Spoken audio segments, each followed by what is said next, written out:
ভোটের প্রচারণায় সকাল থেকেই মাঠে প্রার্থীরা। সারা দেশে এনসিপি প্রার্থীদের হেনস্থা করার অভিযোগ নাহিদ ইসলামের।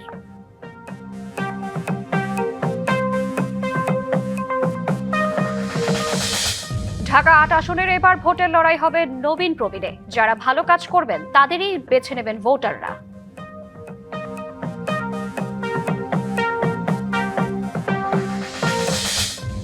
চব্বিশের আন্দোলন ব্যর্থ করতে না চাইলে ধানের শীষে ভোট দেওয়ার আহ্বান তারেক রহমানের। স্বৈরাচারের ভাষায় বিএনপিকে আক্রমণ করছে একটি দল।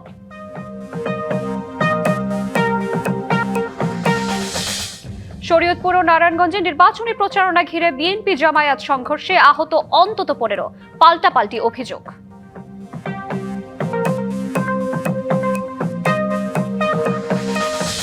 আন্তর্জাতিক বন্ধু বানাতে ব্যর্থ বাংলাদেশ। সস্তা জনপ্রিয়তা পেতে ভারতের সঙ্গে আরোপিত দ্বন্দ্ব, মত সাবেক কূটনীতিকদের।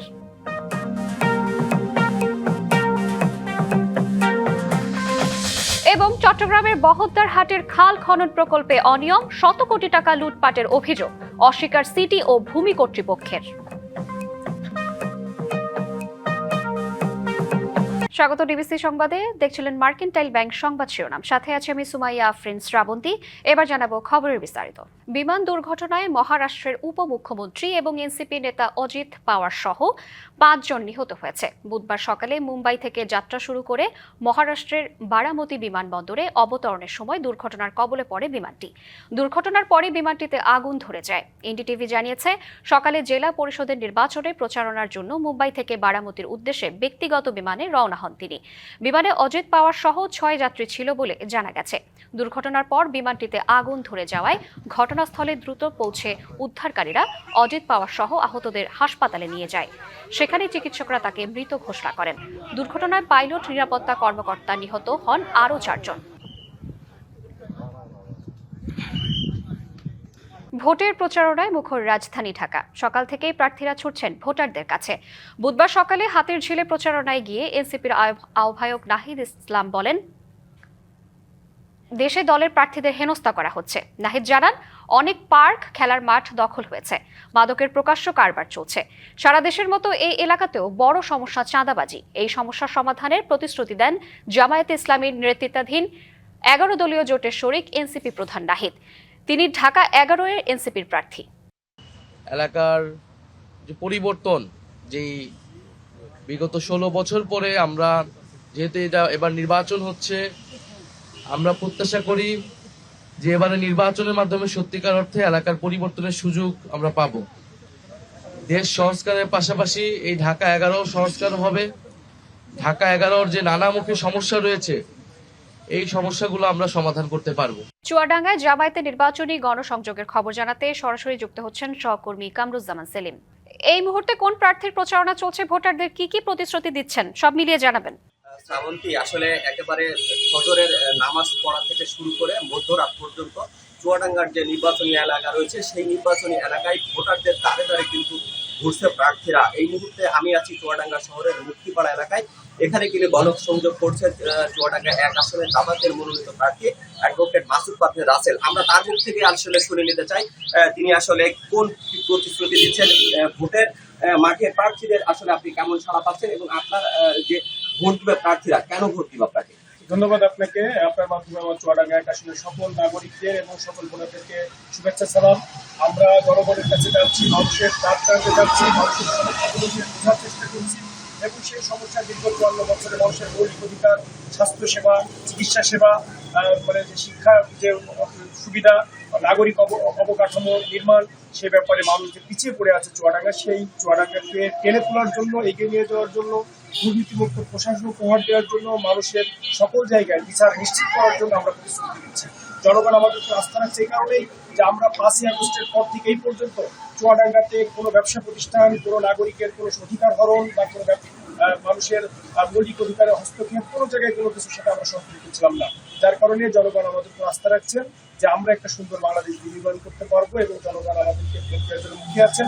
আশা করি সুষ্ঠু এবং সুন্দর নির্বাচন হলে, বাধামুক্ত নির্বাচন হলে আগামীর নির্বাচনে চুয়াডাঙ্গা 1 আসনের মানুষ দাঁড়িপাল্লা প্রতীককে বিজয়ী করবে।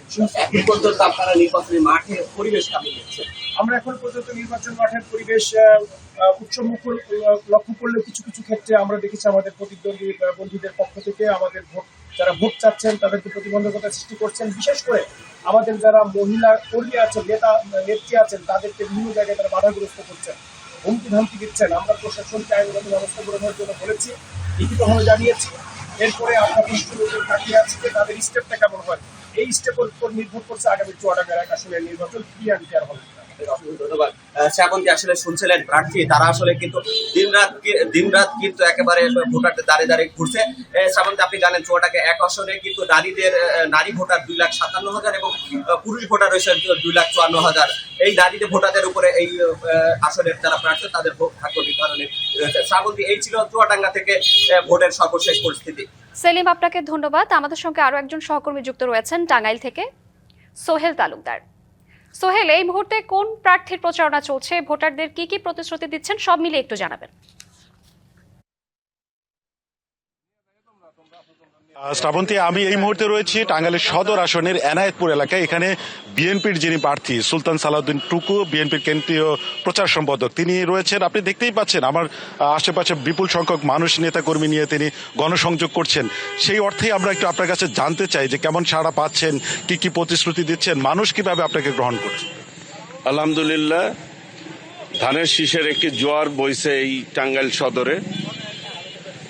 জনগণ স্বতঃস্ফূর্তভাবে আমার নির্বাচনের প্রচারণা করছে এবং জনগণও ব্যাপক সাড়া দিচ্ছে। ইনশাল্লাহ ধানের শীষের বিজয় সুনিশ্চিত।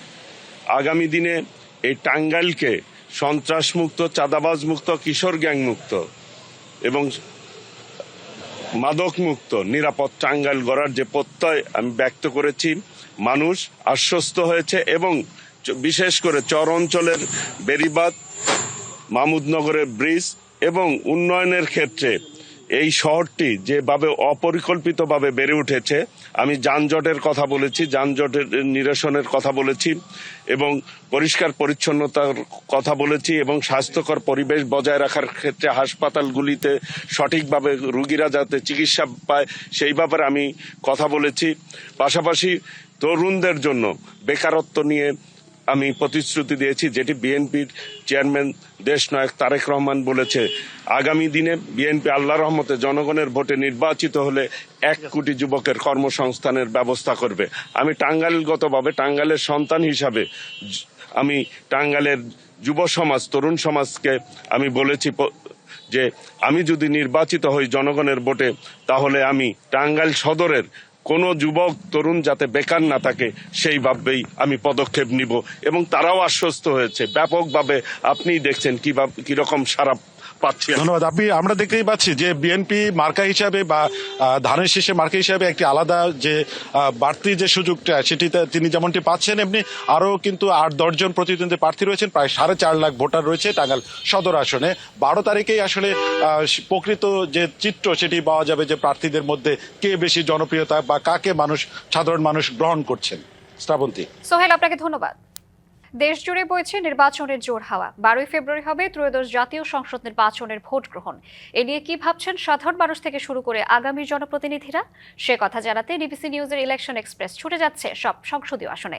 এখন রয়েছে সংসদীয় আসন 181, ঢাকা 8-এ। সিএসআরএম ডিবিসি ইলেকশন এক্সপ্রেস আজ আছি ঢাকা জেলায়। এই মুহূর্তে আমাদের সাথে অতিথি হিসেবে যুক্ত আছেন ঢাকা 8 আসনে বাংলাদেশ ইসলামী আন্দোলন বাংলাদেশ মনোনীত প্রার্থী মুফতি কেফায়েতুল্লাহ কাশফি। আমরা নির্বাচন বিষয়ে তার সাথে একটু কথা বলবো। আপনি তো দলের পক্ষ থেকে নির্বাচন করছেন, কি পরিস্থিতি, সাধারণ মানুষ কেমন সাড়া দিচ্ছে আপনাদের? আলহামদুলিল্লাহ, প্রথমত আপনাকে ধন্যবাদ এবং আপনাদের চ্যানেলকে ধন্যবাদ জানাচ্ছি। আপনারা আমাদেরকে খোঁজ করে নিয়েছেন। আমি আমার এই আসনে যখন নির্বাচনী কাজে আমি প্রতিদিনই আমি গণসংযোগ করতেছি, আল্লাহর শুকর, মানুষ স্বতঃস্ফূর্তভাবে আমার সাথে আইসা দেখা করতেছে, আলিঙ্গন করতেছে, মুসাফা করতেছেন, দৌড়ে দৌড়ে আসতেছেন। অপরিচিত লোকগুলো এসে আমার নাম খোঁজ করে হাসি মুখে আমাকে বরণ করে নিচ্ছেন। আমি আশাবাদী যে ইনশাল্লাহ সকলে আমাকে ভোট দিবেন, সেই 12ই ফেব্রুয়ারি ইনশাল্লাহ। নির্বাচনী প্রচারণায় গিয়ে কোনো বাধার মুখে পড়ছেন কিনা, কিংবা লেভেল প্লেইং ফিল্ড আছে কিনা, কি মনে হয়? আল্লাহ শুকর, এ পর্যন্ত আমি কোনো বাধার সম্মুখীন হই নাই। আশা করতে পারতেছি যে সুষ্ঠু একটি নির্বাচন হবে ইনশাল্লাহ। নির্বাচিত হলে মানুষের জন্য কি করবেন? আপনার মাস্টার প্ল্যান কি? আমার মাস্টার প্ল্যান যেগুলো আছে সব লিখিত আছে, তারপরও আমি আপনাদেরকে দুই একটা কথা বলি। সর্বপ্রথম যে ঢাকা 8 আসনের যে সমস্যাগুলো, তার মধ্যে সুয়ারেজ লাইন, বিশুদ্ধ পানি, এইগুলা সমস্যার সমাধান করব। সুয়ারেজ লাইন করব, এমনভাবে আধুনিকভাবে সুয়ারেজ লাইন করব যে এটা যেন 100 বছরও হাত না দিতে হয়, এই ধরনের একটা চিন্তাভাবনা আমার আছে। গ্যাস সমস্যার সমাধান হবে, আমার এলাকার সবাই সমানভাবে তারা গ্যাস পাবে, বিদ্যুৎ পাবে, নাগরিক যেই অধিকারগুলো সেগুলো তারা ভোগ করতে পারবে ইনশাল্লাহ। মাদক, তারপরে চাঁদাবাজি, টেন্ডারবাজি এগুলো থাকবে না, এগুলা সব কিছু ইনশাল্লাহ নিরসন করবো ইনশাল্লাহ। মাদকের সমস্যা কিভাবে সমাধান করবেন, এরকম কোনো চিন্তা বা প্ল্যান আছে কিনা? পলিসি ম্যান যারা আমাদের আছে, তারা আমাদেরকে যেভাবে পলিসি দিবে আমাদের ইয়ে থেকে, সেইভাবে আমরা মাদক নিয়ন্ত্রণ করবো ইনশাল্লাহ। এবং সরকার তো মাদক নিয়ন্ত্রণের ব্যাপারে তো সরকারেরও তো একটা ইয়ে আছে, উদ্যোগ আছে, সেই উদ্যোগকে আমি কাজে লাগাবো ইনশাল্লাহ।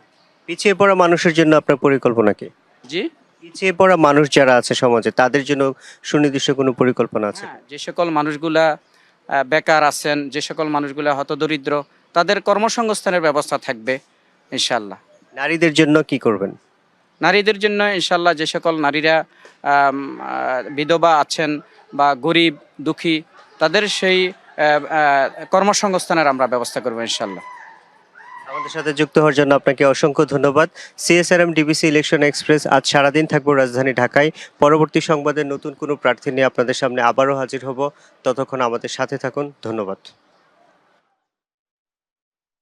ত্রয়োদশ জাতীয় সংসদ নির্বাচনের প্রচারণা এখন তুঙ্গে। ঢাকা 8 আসনে এবার নবীন প্রবীণের মধ্যে হবে ভোটের লড়াই। শেষ পর্যন্ত কে হবেন এই আসনের জনপ্রতিনিধি, সেটি দেখার অপেক্ষায় স্থানীয়রা। তবে ভোটারদের দাবি, যিনি এলাকার জন্য ভালো কাজ করবেন তাকেই বেছে নেবেন তারা।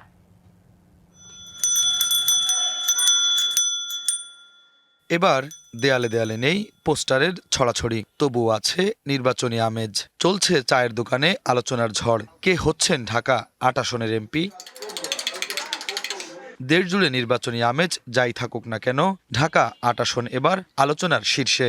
ভোটের বাকি নেই খুব বেশি দিন, কিন্তু প্রার্থীদের লড়াইটা শুরু হয়েছে প্রচারণার প্রথম দিন থেকেই। এ যেন নতুন পুরাতনে মিশ্রণ। স্থানীয় বাসিন্দারাই বা কাকে বেছে নিবে সেটি দেখার বিষয়। রং বেরঙের পোস্টার থাকবে না, কোথাও ব্যানার থাকবে না, যেখানে রাস্তাঘাটের অসুবিধা, মানুষের চলাচলের অসুবিধা হয় না, ঠিকই আছে। এখন তো এটা সুশৃঙ্খল। আগে যেমন অনেক মিছিল মিটিং দেখা যেত, এখন সেরকমটা নেই। বর্তমানে আমাদের পোস্টার নাই, কিছু নাই, বরঞ্চ অনেক আমেজ ভালো আছে। যার এমন তারে দিব, এটা হইলো আপনার যার যার মনের অভিরুচি। যেখানে প্রতিদ্বন্দ্বিতা করছেন এনসিপি নেতা নাসির উদ্দিন পাটোয়ারি, অন্যদিকে বিএনপির হেভিওয়েট প্রার্থী সাবেক মন্ত্রী ও মেয়র মির্জা আব্বাস।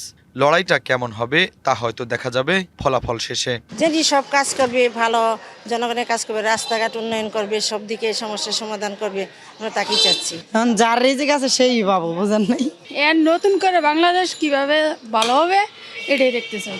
অতীতে তো অনেক ভোট দিতে পারিনি, অনেকবারই। তো এবার যদি ভাগ্যে থাকে তাহলে যাব। নির্বাচনী প্রচারণার দিন থেকেই কেউ কাউকে ছাড় দিয়ে কথা বলছেন না। যেখানে নবীন প্রার্থী দিচ্ছেন সন্ত্রাস চাঁদাবাজ উচ্ছেদের প্রতিশ্রুতি, সেখানে প্রবীণ দিচ্ছেন যুক্তি। প্রতিশ্রুতিতে বিশ্বাসী নন তিনি। শহীদ ওসমান হাদি ভাইয়ের যে ইনসাফের রাজত্ব, ইনশাল্লাহ আমরা সকাল থেকে সন্ধ্যা পর্যন্ত কাজ করে আগামী 12 তারিখে জনগণের রায় নিয়ে ইনসাফের রাজত্ব কায়েম করবে ইনশাআল্লাহ ঢাকা 8-এ। কোন প্রতিশ্রুতি আমি কখনোই দিইনি জীবনে, কিন্তু কাজগুলো করেছি, যেটা প্রয়োজন মানুষের, সেই কাজগুলো করেছি। ঢাকার মানুষ বিশ্বাস করে মেয়রের দায়িত্ব দিয়েছিল, আমি যথাযথ পালন করেছি। মন্ত্রীর দায়িত্ব দিয়েছিল, সেটা পালন করেছি। মতিঝিল, শাহবাগ, রমনা, পল্টন ও শাহজাহানপুর নিয়ে এই আসন গঠিত। ঘনবসতিপূর্ণ ঢাকা 8-এর এই আসনটিতে মোট ভোটারের সংখ্যা 2,75,471 জন। এর মধ্যে পুরুষ 1,52,795, নারী 1,22,675 ও তৃতীয় লিঙ্গ 1 জন। কথা আছে প্রবীণের যুক্তি, নবীনের শক্তি, দুয়ে মিলে সমাজের মুক্তি। এমনটাই হোক সেই প্রত্যাশা। শুভ খান, ডিবিসি নিউজ, ঢাকা। চব্বিশের আন্দোলন ব্যর্থ করতে না চাইলে বিএনপিকে ভোট দেওয়ার আহ্বান বিএনপির চেয়ারম্যান তারেক রহমানের। মঙ্গলবার মধ্যরাতে গাজীপুরে বিশাল জনসভায় প্রতিশ্রুতি দেন যানজট নিরসনে ওভারপাস নির্মাণের। দিনের সবশেষ গণসংযোগে জানান নির্বাচন নিয়ে ষড়যন্ত্র হচ্ছে।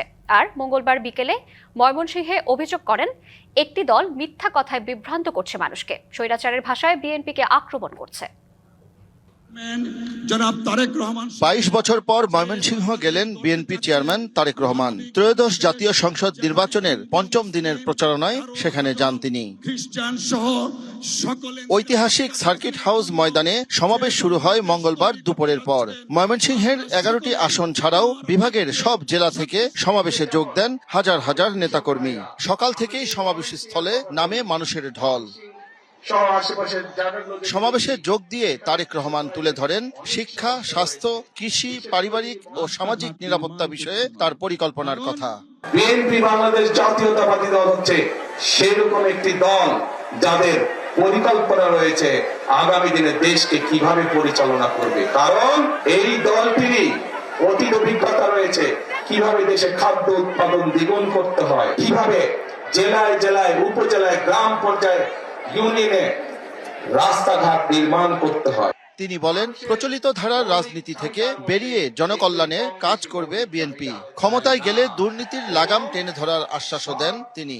সব ধরনের আন্তর্জাতিক পরিসংখ্যান বলে খালেদা জিয়ার সময় যে স্বৈরাচার পালিয়ে গেছে তার সময় দেশ দুর্নীতিতে নিম্ন গতিতে ছিল, এবং খালেদা জিয়া যখন 2001 সালে দেশ পরিচালনার দায়িত্ব পায় তখন ধীরে ধীরে বাংলাদেশ দুর্নীতির করাল গাছ থেকে বের হতে শুরু করলো।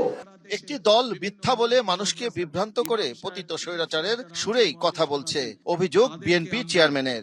এই মুহূর্তে একটি রাজনৈতিক দল যেই স্বৈরাচার পালিয়ে গিয়েছে সেই স্বৈরাচারের মুখের ভাষা ব্যবহার করছে বিএনপির বিরুদ্ধে। আমার প্রশ্ন, 2001 থেকে 2006 সাল পর্যন্ত তাদেরও তো দুজন সদস্য বিএনপি সরকারে ছিল না? ছিল। তো বিএনপি যদি অতই খারাপ হয় তাহলে ওই দুই ব্যক্তি কেন পদত্যাগ করে চলে আসেনি?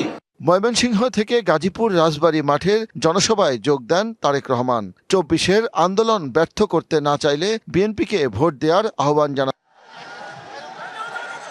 সবশেষ কর্মসূচি উত্তরার আজমপুর ঈদগাহ মাঠে। বিএনপি চেয়ারম্যান বলেন নির্বাচন নিয়ে ষড়যন্ত্র হচ্ছে।